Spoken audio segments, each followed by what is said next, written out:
बहुत पुराने जमाने की बात है। पहाड़ों और दरियाओं के बीच बसी एक विशाल सल्तनत थी, जिसका नाम दूर दूर तक इज्जत और ताकत के लिए मशहूर था। उस सल्तनत पर बादशाह आफताब हुकूमत करता था। लोग उसकी बहादुरी के किस्से सुनाते थे, दुश्मन उसका नाम सुनकर कांप उठते थे और उसकी फौज को पूरे इलाके की सबसे मजबूत फौज माना जाता था। लेकिन उस बादशाह के दिल में एक ऐसी कमजोरी थी जिसे कोई नहीं जानता था। उसे किसी पर भरोसा नहीं था। वह हर फैसले पर खुद नजर रखता, हर हुक्म खुद देता और हर छोटे बड़े काम में दखल देता। अगर कोई दरबारी कोई राय देता तो बादशाह पहले उस पर शक करता, फिर उसकी नीयत पर सवाल उठाता। उसे लगता था कि दुनिया का हर इंसान किसी न किसी दिन उसे धोखा देगा। यही वजह थी कि वह खुद को सबसे ज्यादा अक्लमंद समझता था। उसके दिल में यह यकीन बैठ चुका था कि अगर उसने किसी और पर भरोसा किया तो उसकी सल्तनत बर्बाद हो जाएगी। उसके वफादार दरबारी कई बार उसे समझाते, जहां पनाह, एक बादशाह अकेले पूरी सल्तनत नहीं चला सकता। अच्छे सलाहकारों पर भरोसा करना भी हुकूमत का हिस्सा है। मगर बादशाह हर बार मुस्कुरा देता। भरोसा वही करता है जिसके पास अक्ल कम हो। मैं अपनी तकदीर किसी और के हाथ में नहीं दूंगा। समय बीतता गया। सल्तनत बाहर से पहले जैसी मजबूत दिखती थी, मगर अंदर ही अंदर लोग घुटने लगे थे। कोई नई राय देने की हिम्मत नहीं करता, क्योंकि बादशाह हर राय को अपनी तौहीन समझता था। एक दिन बादशाह शिकार के लिए जंगल गया। उसके साथ कुछ चुनिंदा सिपाही और पुराने दरबारी भी थे। घंटों जंगल में घूमने के बाद वे एक पुराने बरगद के पेड़ के पास पहुंचे। वहां एक दुबला पतला नौजवान बैठा था। उसके बाल बिखरे हुए थे, कपड़े मैले थे और वह कभी हंसता, कभी जमीन पर लकीरें खींचता तो कभी खुद से बातें करने लगता। सिपाहियों ने उसे देखकर कहा, जहां पनाह, यह कोई पागल मालूम होता है। मगर बादशाह ने उसे गौर से देखा। उस नौजवान की आंखें पागलों जैसी नहीं थीं। उनमें अजीब सी चमक थी। बादशाह घोड़े से उतरा और उसके सामने जाकर खड़ा हो गया। ए नौजवान, तुम कौन हो? नौजवान ने सिर उठाया, मुस्कुराया और बोला, मैं वह हूं जिसे लोग पागल कहते हैं, क्योंकि मैं सच बोलता हूं। दरबारी हंस पड़े, मगर बादशाह के चेहरे पर कोई मुस्कान नहीं आई। अगर तुम इतने समझदार हो तो इस जंगल में अकेले क्या कर रहे हो? नौजवान ने पेड़ों की तरफ इशारा किया। मैं सोच रहा हूं कि इन पेड़ों की जगह एक नया शहर बनाऊं, जहां राजा मैं बनूं और बाकी लोग मेरे हुक्म माने। सिपाही जोर से हंस पड़े। एक दरबारी बोला, देखा जहांपनाह, हमने कहा था ना यह पागल है। लेकिन बादशाह चुप रहा। वह सोचने लगा, या तो यह सचमुच दीवाना है, या फिर इतना बेखौफ कि बादशाह के सामने भी अपने सपने कह देता है। उसी वक्त नौजवान फिर बोला, लेकिन राजा बनना आसान नहीं। सबसे मुश्किल काम है लोगों को अपने इशारों पर चलाना। यह बात सुनकर पहली बार बादशाह की दिलचस्पी बढ़ी। उसने पूछा, अगर तुम्हें मौका मिले तो क्या तुम लोगों को अपने काबू में रख सकते हो? नौजवान ने बिना झिझक जवाब दिया, हर इंसान की कोई न कोई कमजोरी होती है, बस उसे पहचानना आना चाहिए। यह जवाब सुनकर बादशाह प्रभावित हो गया। उसने उसी वक्त फैसला किया कि इस नौजवान को महल ले जाया जाएगा। दरबारी हैरान रह गए। उन्होंने धीरे से कहा, जहांपनाह, किसी अजनबी को दरबार में जगह देना ठीक नहीं। पहले इसकी जांच कर लेनी चाहिए। मगर बादशाह ने उनकी बात काट दी, मैं इंसानों को पहचानना जानता हूं। नौजवान ने सिर झुकाया ताकि कोई उसकी मुस्कान न देख सके। असलियत यह थी कि वह बिल्कुल पागल नहीं था। वह बचपन से लोगों को पढ़ना सीख गया था। उसे मालूम था कि कौन किस कमजोरी से हार सकता है। और जैसे ही उसने बादशाह की बातें सुनी, उसे समझ आ गया कि इस इंसान की सबसे बड़ी कमजोरी उसका अहंकार है। महल पहुंचने के बाद बादशाह ने उसे मेहमान की तरह रखा। कुछ दिनों तक नौजवान ने कुछ भी असाधारण नहीं किया। वह बस चुपचाप दरबार में बैठता, सबकी बातें सुनता और कभी कभी ऐसा सवाल पूछ देता जिससे सब हैरान रह जाते। एक दिन खजाने का हिसाब करते समय एक अधिकारी बड़ी रकम का हिसाब नहीं दे पाया। दरबारी उसे गुनहगार मान रहे थे। तभी नौजवान बोला, इसे चोर समझने से पहले इसके मुंशी का हिसाब देखिए। सबको उसकी बात अजीब लगी। जांच हुई तो पता चला कि चोरी अधिकारी ने नहीं बल्कि उसका मुंशी कर रहा था। पूरा दरबार हैरान रह गया। बादशाह ने मुस्कुराकर कहा, मैंने कहा था न, यह साधारण इंसान नहीं है। लेकिन किसी को यह नहीं पता था कि यह कोई करामात नहीं थी। नौजवान ने 2 दिन पहले ही उस मुंशी को रात के अंधेरे में सोना छिपाते हुए देख लिया था। उसने सिर्फ सही समय पर सही बात कही थी, मगर बादशाह ने इसे उसकी असाधारण बुद्धि समझ लिया। यहीं से सब बदलने लगा। अब बादशाह हर फैसले से पहले उसी नौजवान की तरफ देखने लगा। पुराने दरबारी परेशान हो उठे। उन्होंने एक दिन अकेले में बादशाह से कहा, जहांपनाह, एक बार किसी की बात सही निकल जाने का मतलब यह नहीं कि वह हर बार सही होगा। बादशाह ने ठंडी नजर से उन्हें देखा। या तो तुम लोग उससे जलते हो या फिर अपनी कुर्सियां बचाना चाहते हो। दरबारियों ने सिर झुका लिया। उन्हें पहली बार एहसास हुआ कि बादशाह अब उनकी बातें सुनना ही नहीं चाहता। उधर नौजवान दूर खड़ा यह सब देख रहा था। उसके होठों पर हल्की सी मुस्कान थी।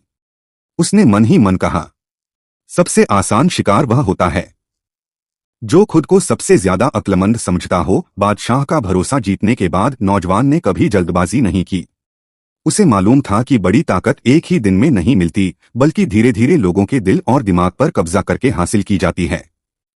अब वह हर रोज दरबार में कम बोलता, लेकिन जब भी बोलता ऐसी बात कहता कि सबकी निगाहें उसी पर टिक जाती।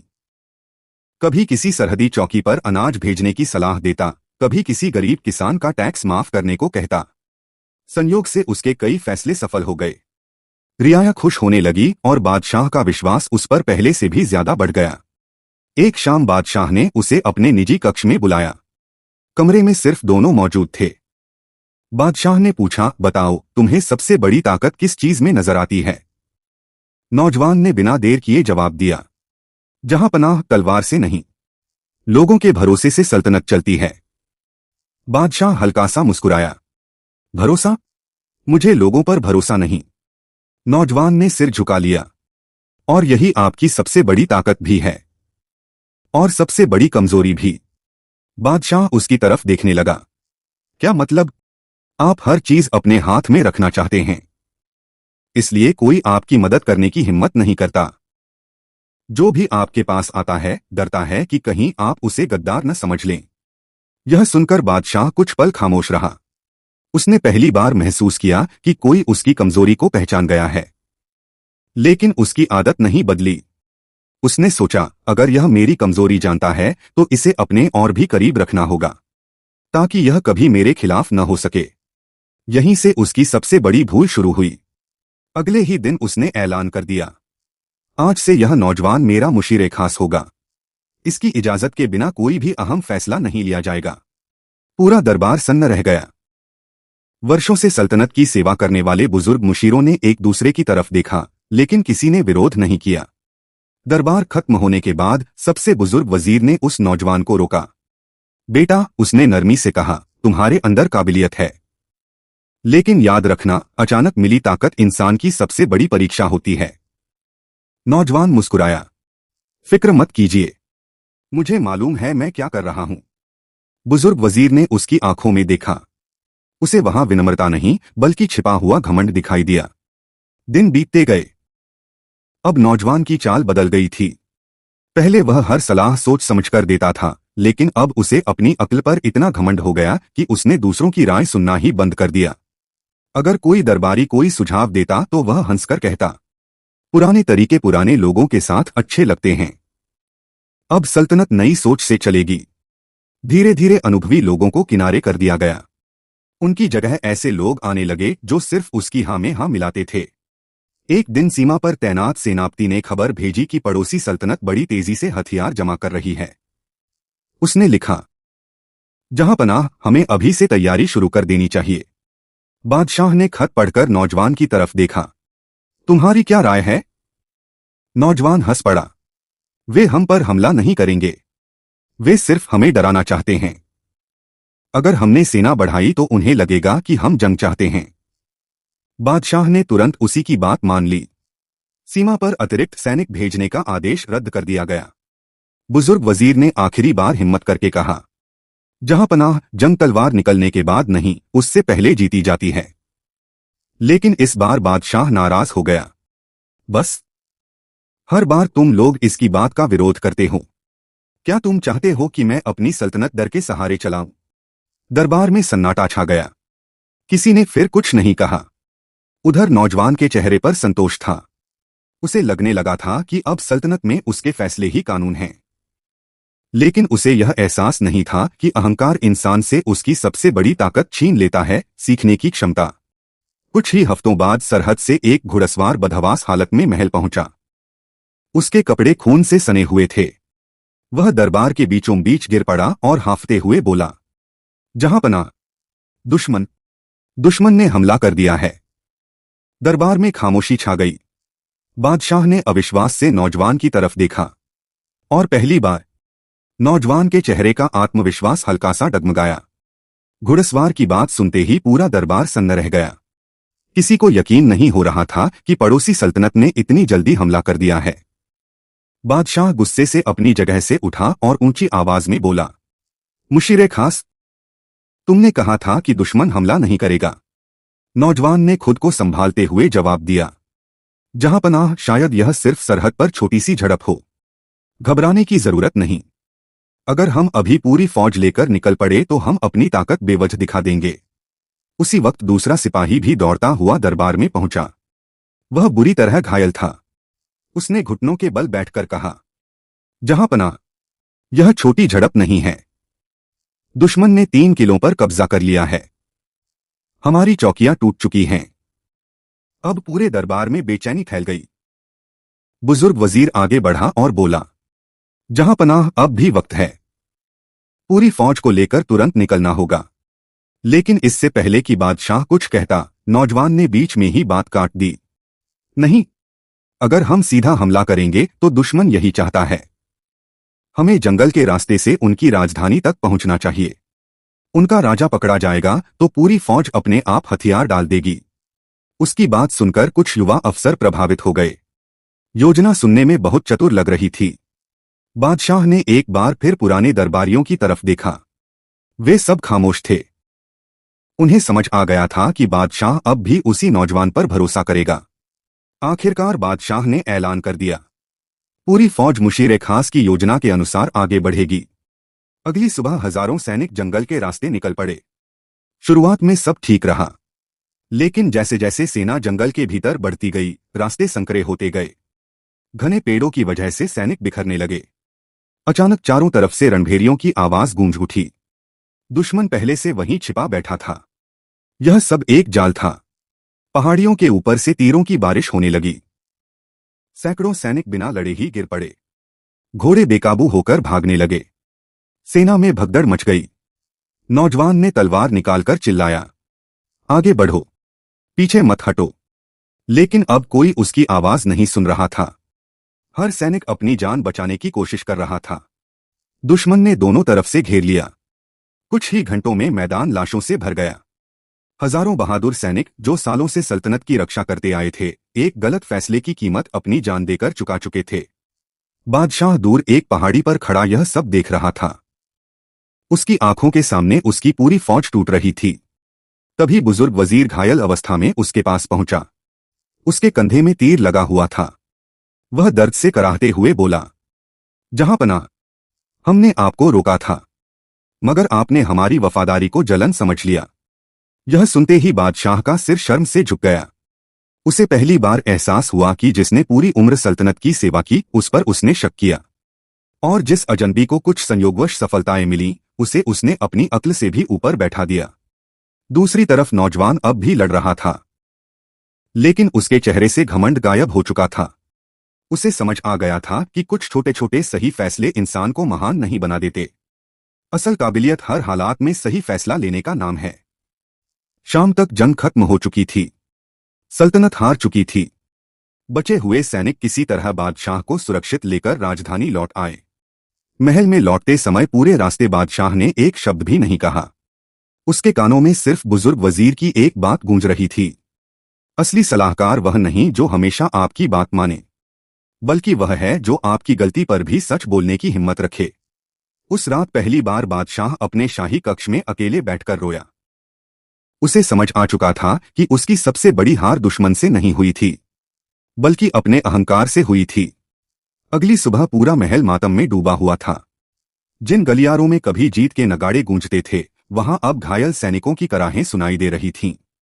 शहर के हर मोहल्ले में किसी न किसी घर का चिराग बुझ चुका था।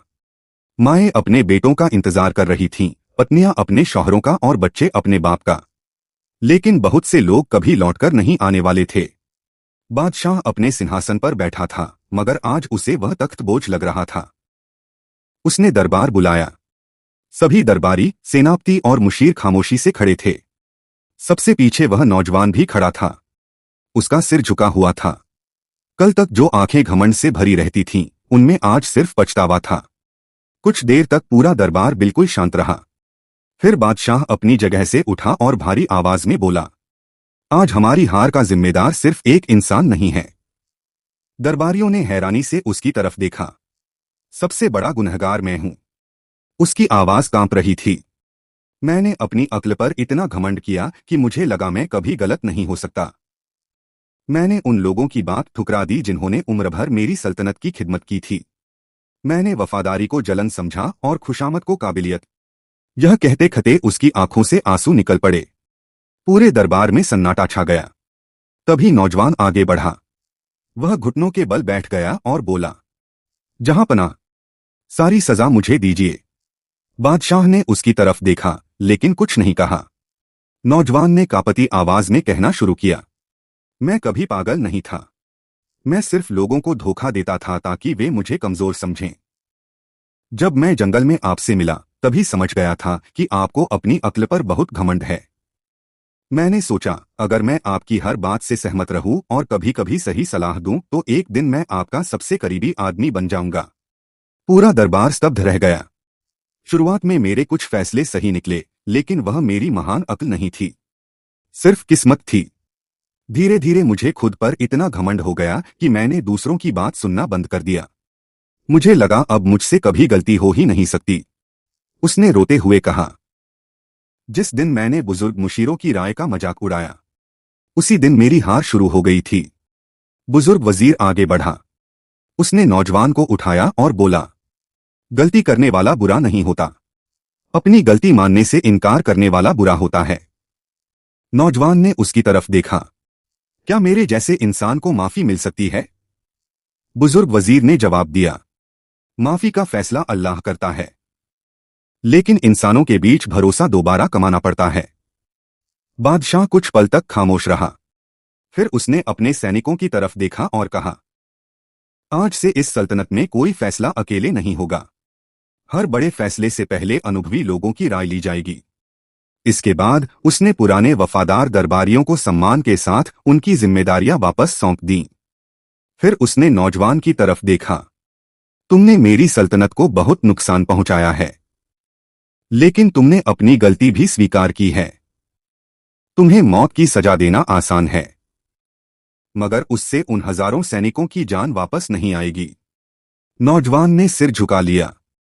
बादशाह ने फैसला सुनाया, आज से तुम किसी ओहदे पर नहीं रहोगे। अपनी बाकी जिंदगी उन शहीद सैनिकों के परिवारों की सेवा में बिताओगे। उनके बच्चों की परवरिश करोगे, उनके खेत जोतोगे और उनकी मदद करोगे। शायद यही तुम्हारे गुनाह का सबसे बड़ा कफ्फारा होगा। नौजवान की आंखों से आंसू बह निकले। उसने जमीन चूमकर कहा, मैं यह सजा खुशी से कबूल करता हूं। उस दिन के बाद वह सचमुच बदल गया। वह महलों की चमक छोड़कर गांव-गांव घूमता, शहीदों के परिवारों की मदद करता और हर जगह एक ही बात कहता, अगर कभी तुम्हें थोड़ी सी कामयाबी मिले तो उसे अपनी काबिलियत का सबूत मत समझना। सीखना कभी मत छोड़ना, क्योंकि जिस दिन इंसान सीखना छोड़ देता है, उसी दिन उसका पतन शुरू हो जाता है। सालों बाद जब बादशाह बूढ़ा हुआ, उसने अपने उत्तराधिकारी से सिर्फ एक नसीहत की, याद रखना, सल्तनत तलवार से नहीं, सच्ची सलाह से बचती है। और जो हाकिम सिर्फ अपनी आवाज सुनता है, एक दिन उसकी पूरी रियासत उसकी खामोशी की कीमत चुकाती है। कहते हैं, उस दिन के बाद उस सल्तनत में एक नया नियम बना दिया गया, कोई भी बादशाह इतना बड़ा नहीं होता कि उसे सलाह की जरूरत न पड़े। और यही उस कहानी का सबसे बड़ा सबक था।